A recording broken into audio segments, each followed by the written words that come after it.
Olá, seja bem-vindo a mais um estudo bíblico. Eu sou o Gunter, sou seminarista e sirvo na Igreja Presbiteriana da Freguesia do Ó, que você pode conhecer melhor aqui no link da descrição do vídeo. Hoje nós daremos continuidade à nossa breve série de estudos sobre o dia em que Deus chorou.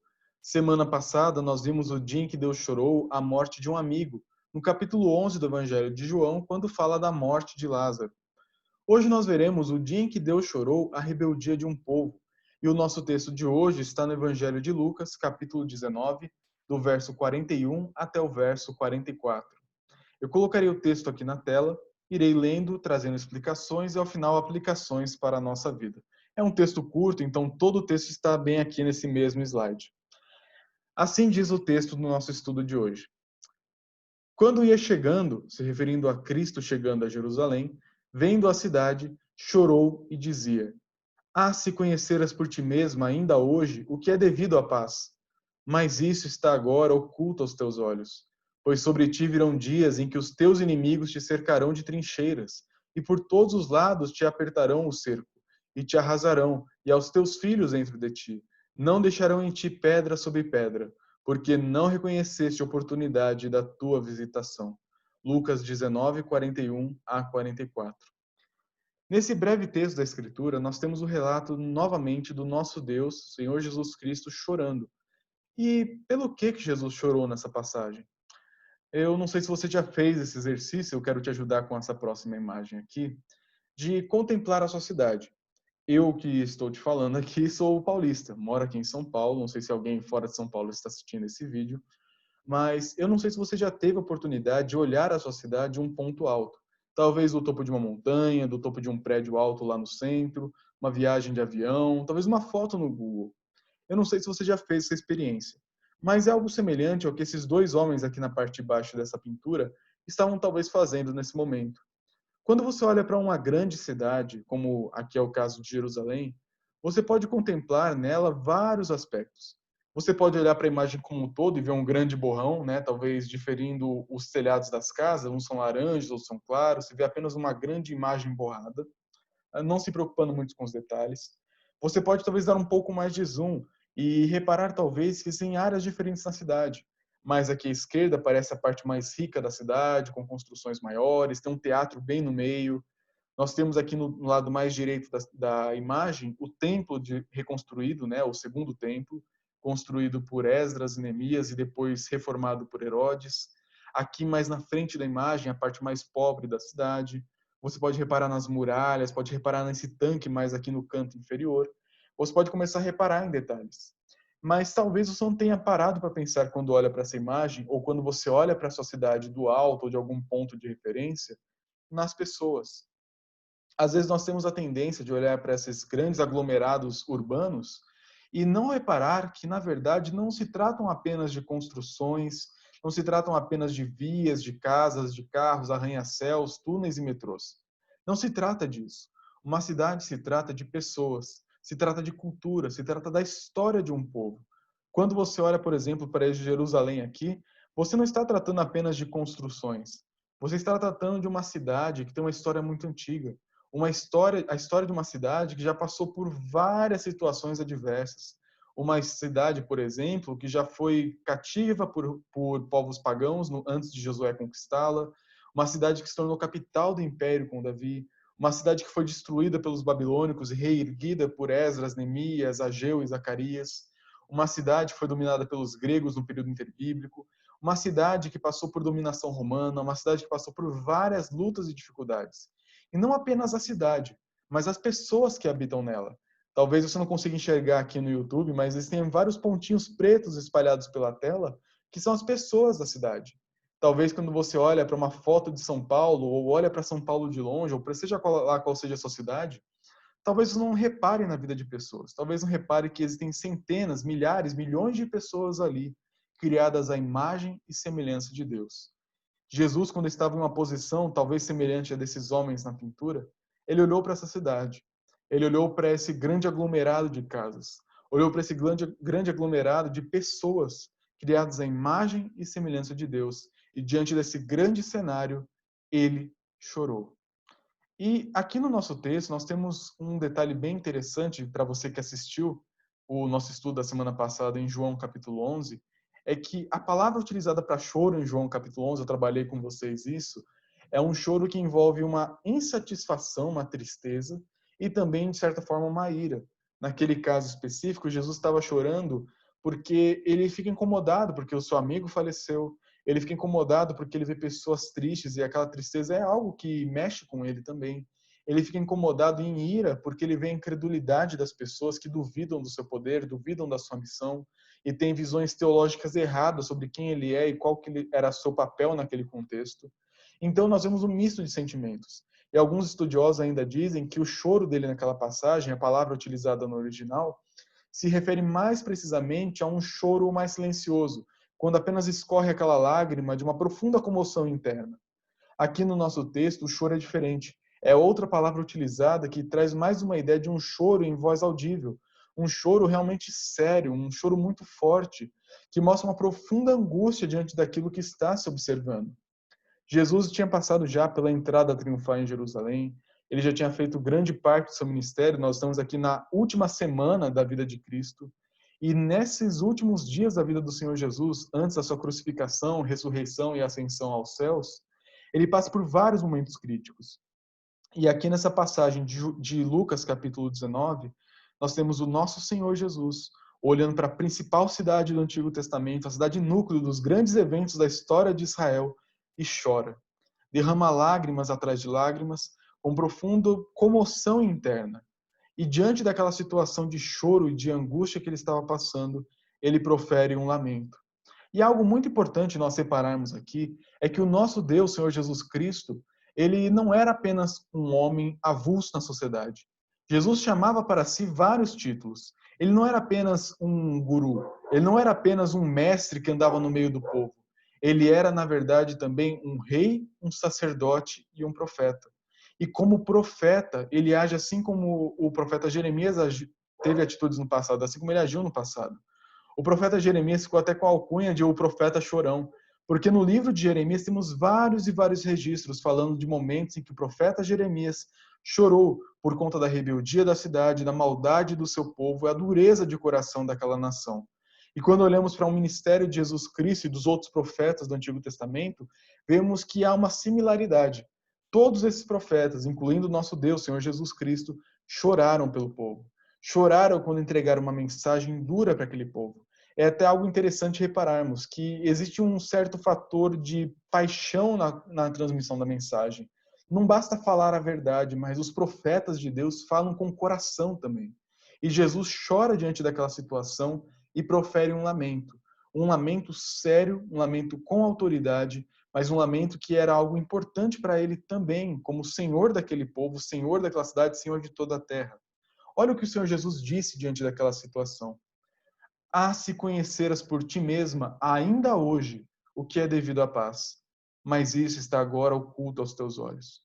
O que Jesus está dizendo para aquela cidade que provavelmente não estava ouvindo, estavam longe dele, mas ele diz aquilo porque é aquilo que a cidade precisava ouvir. Vocês não sabem o caminho da paz. Ele olha para todas aquelas pessoas de longe e diz: vocês não sabem a solução do seu problema. Vocês não sabem a saída para tudo isso que vocês estão vivendo. E por que que vocês não sabem? Porque os seus olhos estão ocultando essa verdade de vocês. E na verdade, qual que era a saída? Qual que era essa paz que o povo tanto precisava? O próprio Senhor Jesus Cristo. Ele andou no meio daquele povo, entrou naquela cidade diversas vezes, pregou no meio daquela cidade diversas vezes, passou por embates diversas vezes, fez milagres, contou parábolas, fez grandes feitos no meio daquele povo. E mesmo assim, as autoridades do povo, pessoas de todas as classes sociais, pessoas de todos os tipos de cultura, o rejeitaram. É claro, alguns o seguiram, mas a grande população, a grande cidade de Jerusalém, como o centro do seu povo, do povo de Deus no Antigo Testamento, estava rejeitando aquele que foi profetizado desde Gênesis até Malaquias, que viria para salvar o seu povo. O povo em todo o Antigo Testamento esperava a vinda do Messias, aquele que resolveria a maldição causada por nossos pais no jardim, aquele que pisaria a cabeça da serpente e rasgaria o contrato de maldição que pesava sobre nós. O povo do Antigo Testamento esperava isso, esperava um descendente de Abraão, esperava um homem da tribo de Judá que se assentaria no trono de Davi e reinaria eternamente. O povo esperava isso.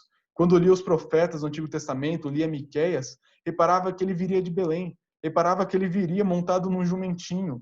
Quando nós olhamos todo o Antigo Testamento, nós temos várias e várias pistas que falavam do ministério da pessoa de Cristo. Mas na hora que o grande astro entra em cena, o povo o despreza. Na hora que o shalom de Deus, a paz perfeita de Deus, que restaura todas as coisas, entra no mundo, o mundo vira as costas para ele. E dias depois ainda o crucificaria, não entendendo de fato qual que era a mensagem que ele tinha para pregar. E por que o povo não enxergou isso? Porque o seu pecado, a dureza do seu coração, a sua incredulidade, os impossibilitava de ver a verdade clara que estava diante dos seus olhos. O próprio Deus vivo encarnado diante de si, a promessa de séculos e séculos cumprida diante de si, não era enxergada, porque esses olhos tão comuns, semelhantes aos nossos, não conseguiam enxergar a verdade por conta da dureza do seu coração, da sua rebeldia e do seu pecado. E essa cidade de Jerusalém, ela foi chamada várias vezes de cidade que mata os próprios profetas. Quando nós olhamos para o passado, e você que tem acompanhado os estudos aqui do canal, você vai lembrar da série em Ageu, quando nós vimos que o povo de Israel foi levado para o cativeiro porque não creu nas promessas que os profetas trouxeram. O povo de Israel ouviu dos profetas várias e várias vezes, especialmente Jeremias, que eles deveriam se arrepender, que eles deveriam abandonar os maus caminhos, lembrar de onde eles caíram e voltar para o primeiro amor. Aquela mesma mensagem que foi dada para a igreja de Éfeso em Apocalipse, foi dada em outras palavras no Antigo Testamento. O povo continuamente no Antigo Testamento andava em caminhos de rebeldia, em caminhos de oposição à palavra de Deus. Como que era isso? O povo fazia isso quando desprezava os 10 mandamentos, quando desprezava o descanso no sábado, que no nosso caso hoje é o domingo, quando eles abandonavam a fidelidade no lar e se entregavam ao adultério, quando eles abandonavam o zelo pelo cuidado com a família, abandonavam a questão do culto, faziam a sua religião como um mero ato externo e não algo feito com o coração e com a vida. O povo tinha feito isso, transformado a sua religião, naquele caso o judaísmo, em apenas mais uma religião como as outras, um meio de se sentir bem com Deus, quando na verdade a religião verdadeira é a reconciliação com Deus.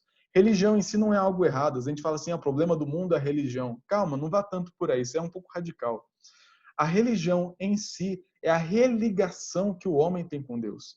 O problema é que apenas existe uma única religião verdadeira, a religião que entende que Cristo é o caminho, verdade e a vida, que nos reconcilia com o Pai. Essa é a única religião verdadeira. Mas no Antigo Testamento, muitos não entendiam isso. Muitos não entendiam que a religião verdadeira consistia no mediador, no Messias, no rei prometido que um dia viria para salvar o seu povo. E começava a acreditar nos seus próprios atos, começava a acreditar na sua própria obediência, começava a nem ligar tanto assim para essas coisas e fazer tudo de qualquer jeito, fazer nas coxas, como a gente diz por aí. O povo no Antigo Testamento, em diversas ocasiões, recebeu profetas, recebeu exortações de que eles deveriam voltar ao caminho certo. Mas o que o povo fazia e continuou fazendo até os dias de Cristo, tapar os olhos, tapar os ouvidos e não atender à verdade de Deus que está diante deles, chamando eles ao arrependimento e à fé na promessa. O povo não fazia isso. Não fazia porque o seu coração era duro, porque tinha transformado a sua religião em apenas uma mera maneira de se sentir bem com Deus, que na verdade apenas o afastava mais ainda de Deus. E diante da situação de profunda rebeldia e dureza do coração do povo, Jesus chora. Ele chora porque ele não é um Deus como os outros deuses inventados pelos homens, que é um Deus que explode em ira, um Deus que tem pavio curto, um Deus que não sabe lidar bem com a situação. O nosso Senhor, o nosso Deus, Senhor Jesus Cristo, é um Deus compassivo, um Deus amoroso, um Deus com uma paciência imensa, um Deus longânimo, cheio de amor, um Deus que não se agrada com a morte do ímpio. O próprio profeta Ezequiel nos diz isso, que Deus não sorri quando alguém morre, algum ímpio morre no mundo. Deus não tem um plano sádico de ver a destruição da humanidade e rir quando vê essas coisas com alegria no seu coração. O nosso Deus não é assim.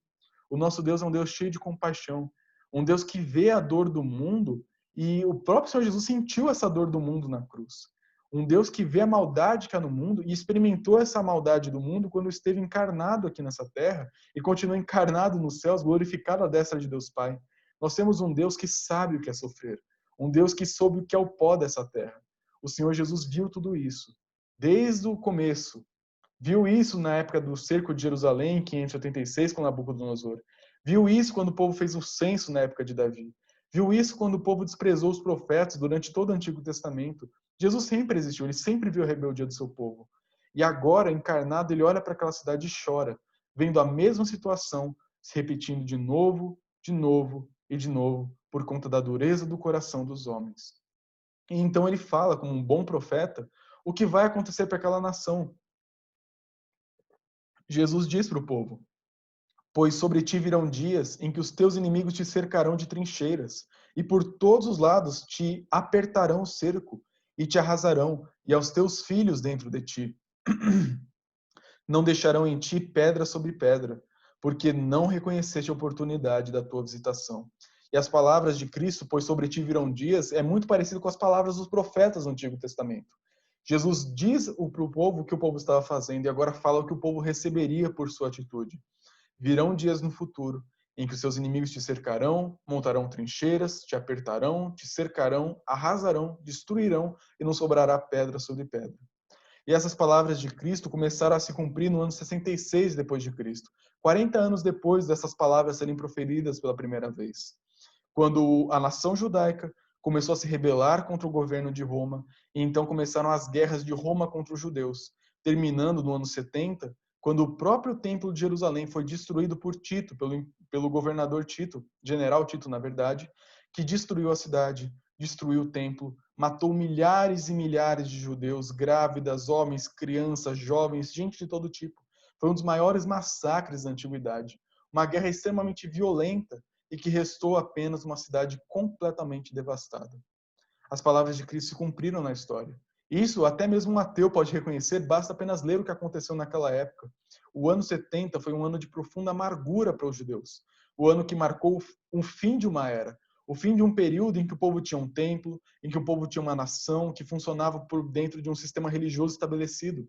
Hoje em dia, os judeus, não estou defendendo a religião judaica moderna, que é uma seita, nega o Senhor Jesus Cristo, mas hoje eles não têm mais isso.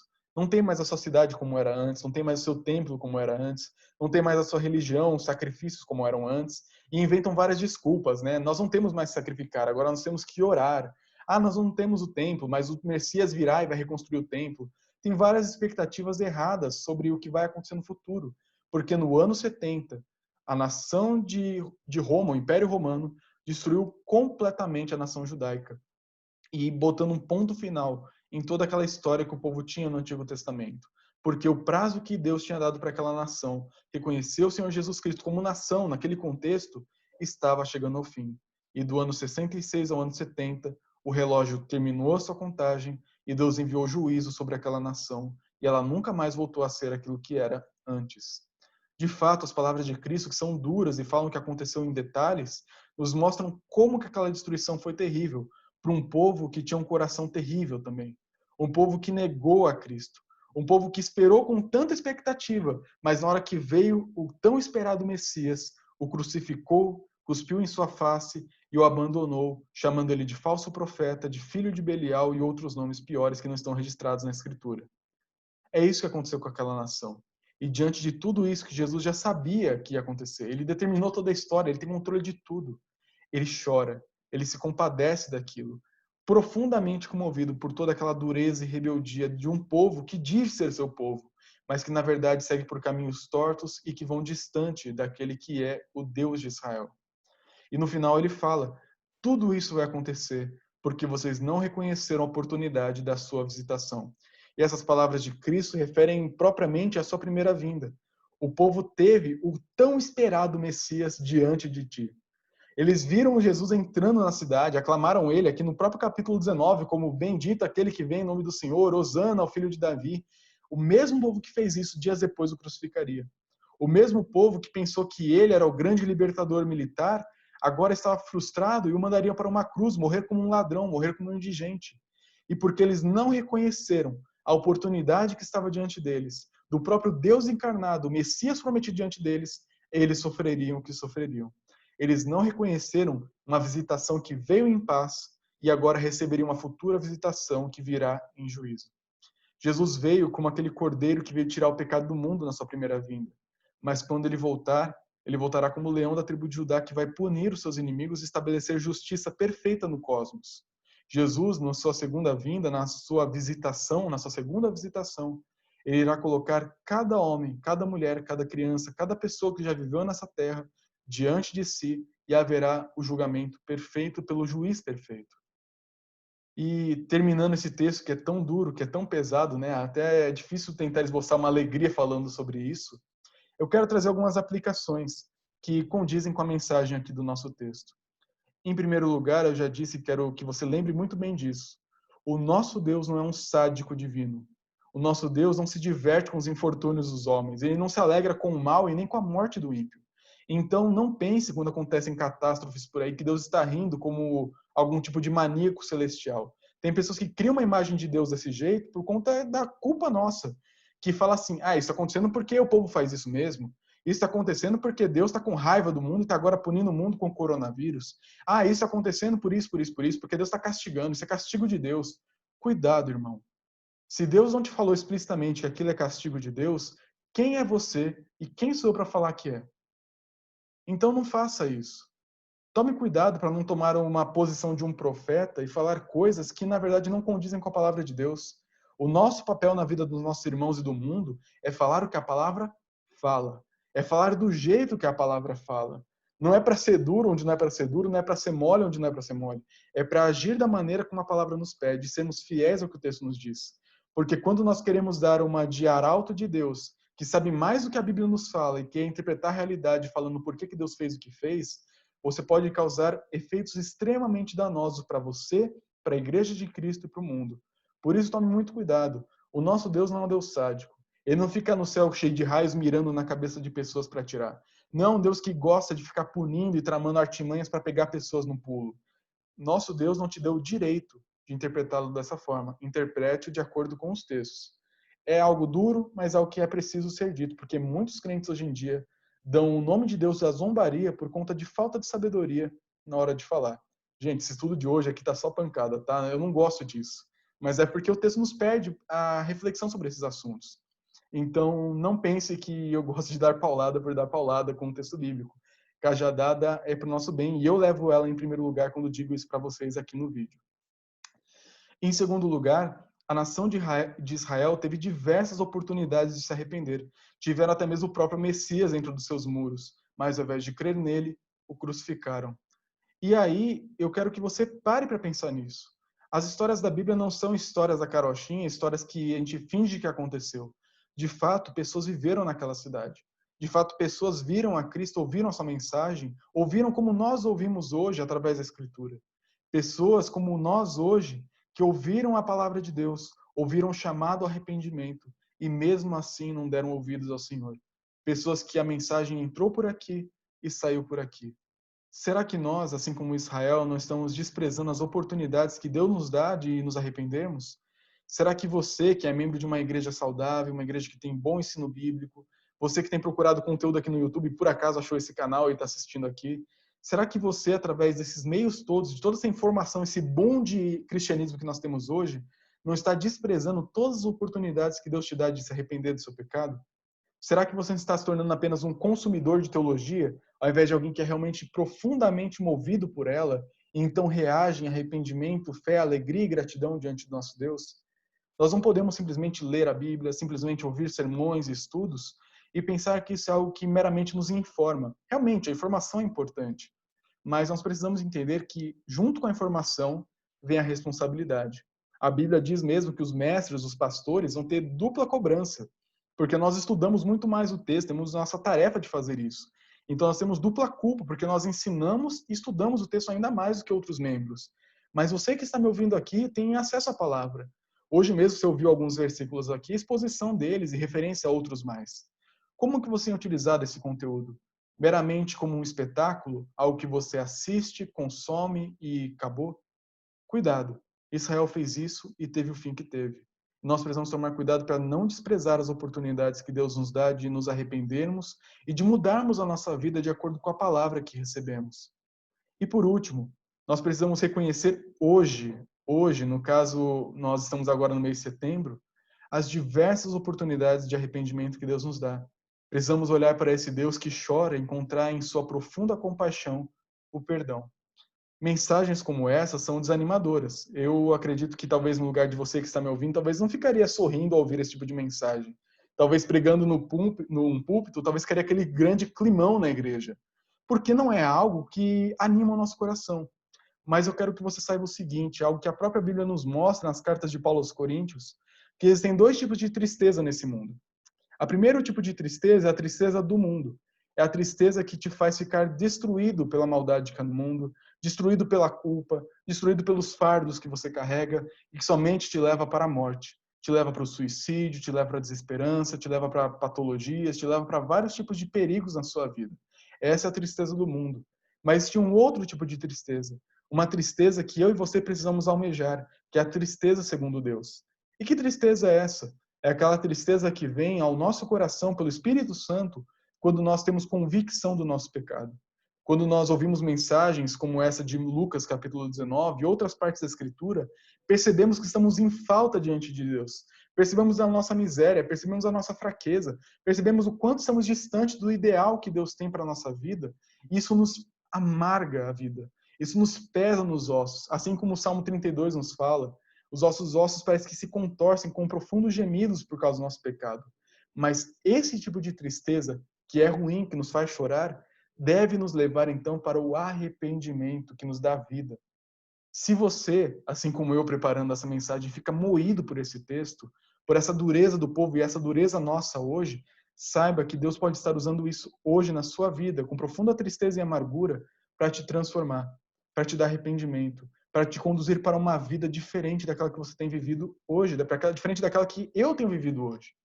Nós precisamos olhar para essa tristeza que Deus nos dá como uma oportunidade de nos tornarmos mais parecidos com Cristo, oportunidade de nós chorarmos e confessarmos nosso pecado e uma oportunidade maravilhosa de nos agarrarmos nas vestes de Cristo, clamando a Ele misericórdia e graça, sabendo que Ele vai nos dar, porque Hebreus capítulo 4, versículo 15 e 16 nos prometem isso. Então, irmão, é um texto difícil para mim gravar e falar aqui, é um texto difícil também para você que me ouve, mas é um texto necessário. Nós precisamos aprender com a história, aprender com aquilo que Israel fez e como Cristo chorou por aquilo. E olhando para tudo isso, olhando para a nossa vida, olhando para aquela grande cena da cidade, para a nossa vida, chorarmos, lamentarmos e pedirmos perdão para Deus. Mas não um perdão duvidoso, mas um perdão confiante de que nós temos um Deus pronto a nos perdoar. Um Deus cheio de graça, um Deus cheio de amor, um Deus cheio de desejo de nos chamar de filho, de nos perdoar, de nos colocar vestes novas. Por isso, se essa mensagem pesou em seu coração, assim como pesou no meu, ore assim que esse vídeo acabar. Separe alguns minutos, reflita sobre a sua vida, reflita sobre todas as oportunidades que temos desprezado, reflita sobre os textos que você tem memorizado e aprendido e tem alimentado a sua vida. E ore, peça perdão para Deus. Faça isso hoje, não deixe para amanhã, você não sabe do dia de amanhã. Ore hoje, peça perdão hoje, volte para Cristo hoje, se reconcilie com Ele, se torne mais íntimo e próximo dEle ainda hoje. Que Deus te abençoe com essa mensagem dura, mas essa mensagem necessária da Palavra de Deus. Nos vemos semana que vem com o nosso último estudo dessa série sobre o dia em que Deus chorou.